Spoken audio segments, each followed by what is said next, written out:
did another interview with UK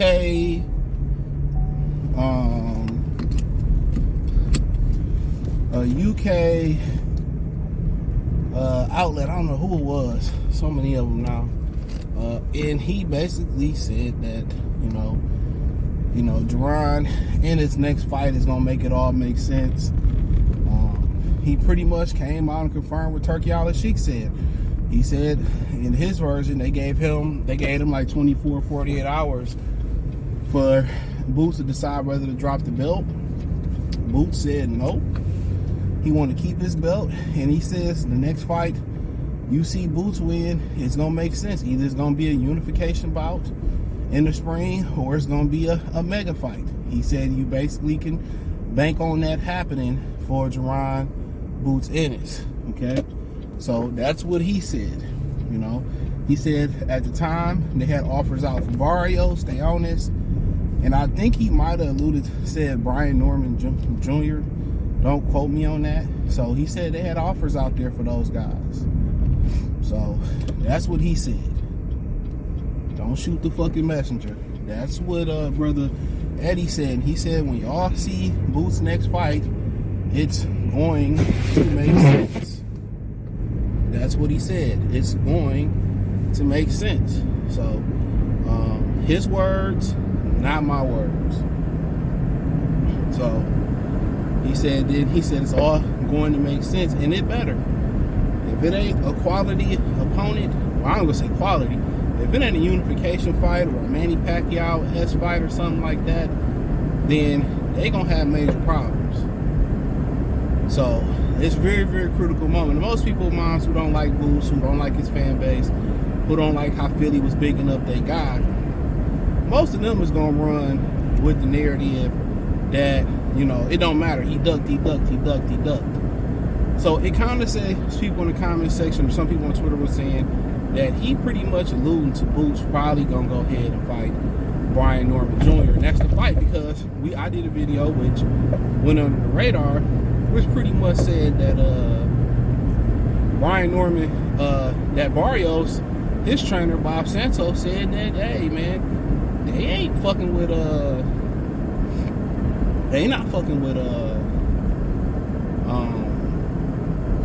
Jaron Ennis. It's either Conor Ben or Manny Pacquiao next. That's according to them. That's what they saying. So it ain't Barrios. They only's got a fight coming up. There's some rumors that may be on the Tank undercard. And also some rumors that they may pay that dude to step aside to fight Jaron Ennis next. Norman got a fight with Derek Quaves. I don't know if it's going to be in the first quarter next year. They're going to turn around in the spring and do it again. Eddie said that the fight possibly could be that fight with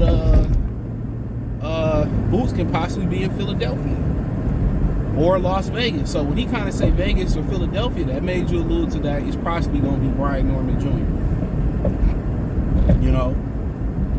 So yeah, it's going to be a critical pivot in his career. What he does next. There's going to be a critical pivot in his career and what they do next. So, but he always can redeem himself. Boxing is a sport you can always redeem yourself.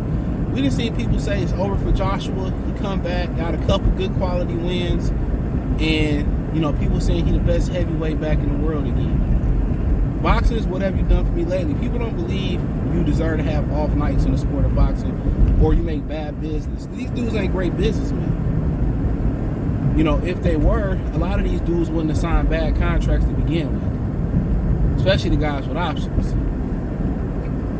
So even if you got a guy like Bernard Hopkins, who one or two fighters in boxing history to win Manager of the Year while being a fighter, by the Boxing Writers of America. I mean, look at him. He's such a business savvy dude. He worked with that racist ass Oscar De La Hoya. So how smart can he really be business-wise? So business is something that's constantly evolving. A lot of the principles stay the same, but it's constantly evolving. So, like I said before, I'm not like 100% against Boots. But you know, when you out here lying and capping and you get exposed, you gotta be held responsible.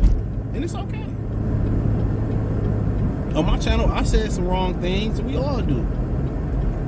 You know, it's funny how people think content creating is easy. You know what I'm saying? That's why I always tell people, okay, man, all right, you think it's easy, go start your own channel. Go do your own thing. If it was so easy, everybody think they can get a camera on and they can do it. Do it then. do it. Pussy nigga, you won't do it. And it ain't easy, trust and believe me. The first negative comment you get, most of these dudes be ready to quit.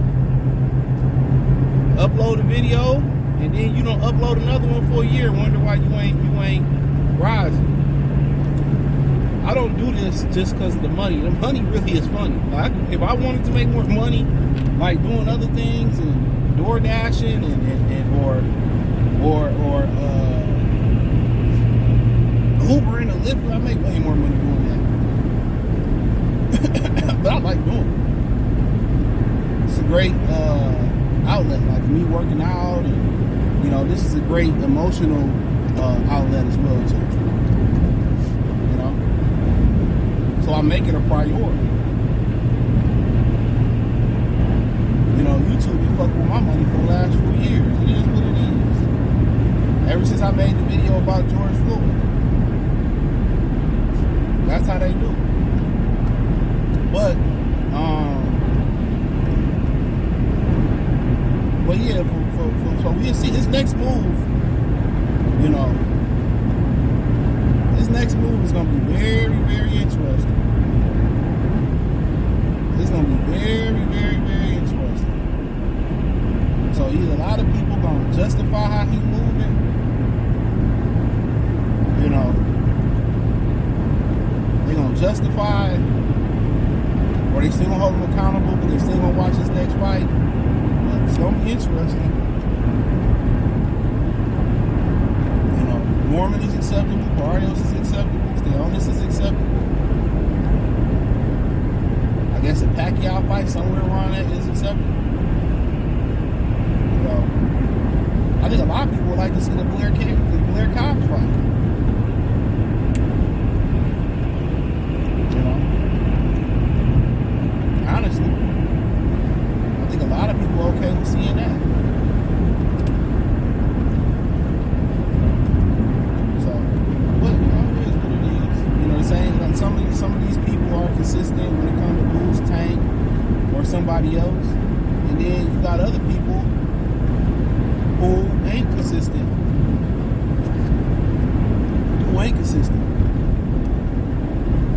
They got smoke for Boost, but don't got smoke for guys like Tank and Canelo. Hey man, I'm an equal opportunist. Even guys I like, I gotta keep it funky. I ain't gonna lie and pander to niggas, man. I don't even care. Gotta keep it a dial wide. Gotta keep it a dial wide.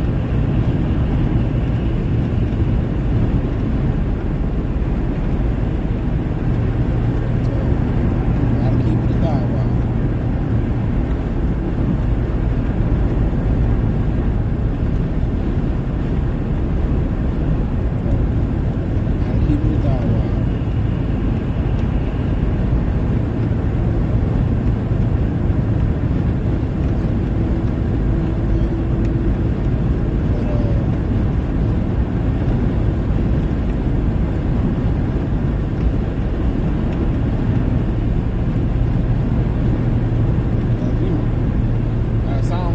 More likely what people kind of insinuate, it's probably more likely going to be Brian Norman Jr. So, you know, if that's the case, that's the case. I want to see it. Daddy been talking a lot of stuff. He done built the fight up. Apparently the daddy, Brian Norman Sr., is doing a bare knuckle fight against Greg Hackett. BLK Prime. They're going to settle their differences like men. You know, and I just think I don't have an issue with that. I think this group is great.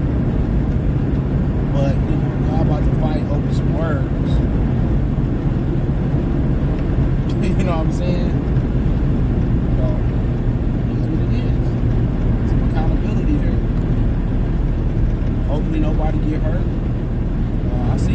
fight that street fight on the street some years ago, so Greg can fight. I never seen Brian on the scene fight.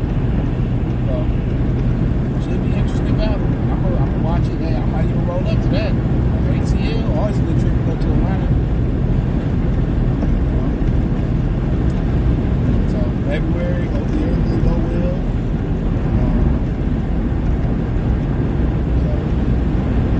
Brian Norman's here, said his son gonna coach him in that fight.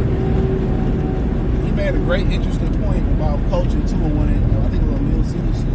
He made a great point about coaching. He said he always have his son coach because you see things different from a coach's point of view than you think see as a fighter. And I agree with that. I wholeheartedly agree with that. So teaching is always good. Because you can get something as a teacher, you can learn something from the student. So I agree with him on that. But thumbs up the video, share the video, subscribe to the channel, hit the subscribe button, hit the bell icon button, hit all notifications, push your chance, get notifications. We go live with our video. Financially, want to support the channel, cash out, $CJ, Venmo, CJ.